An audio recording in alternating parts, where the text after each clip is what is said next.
called for a clearer timetable for the changes to be implemented. Our North of England correspondent Claire Fallon has more. Footballing crisis and another club where fans want change. In Oldham, as protesters invaded the pitch at the weekend, their call was for a change of owner and a more fundamental change, as of today, being committed to by the UK government after a fan-led review said, to save the future of football in England, radical reform is needed.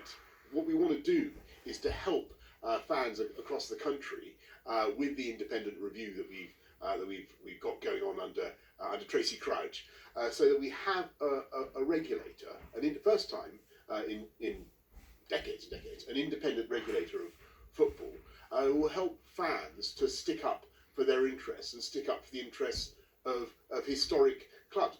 Fundamentally, it's just a game of 11 guys kicking the ball around against each other, but like a football club is in the hearts of towns and people and families.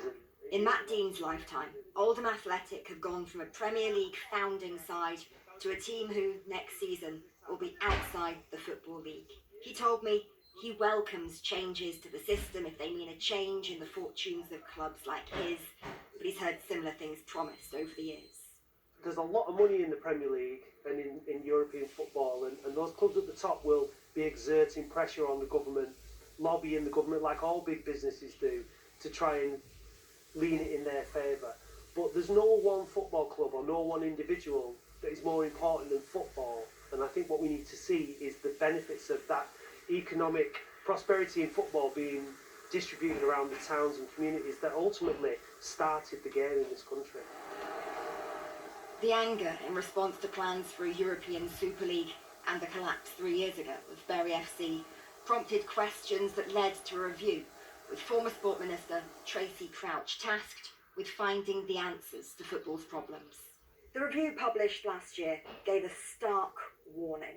It said the way that football in England is financed and run isn't working, that reckless decision-making at many clubs means they're unsustainable.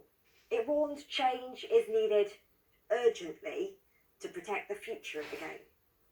It's obvious that reform is needed to keep... As the government's response was announced in the Commons today, with confirmation that the review's 10 key recommendations, including an independent regulator, tougher tests for club owners and more power for fans, will happen.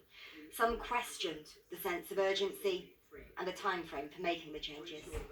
Today's announcement of a white paper and further delay will come as a disappointment to fans. I do seek reassurance that the clubs in the lower league, the lower divisions, are being consulted to the maximum point.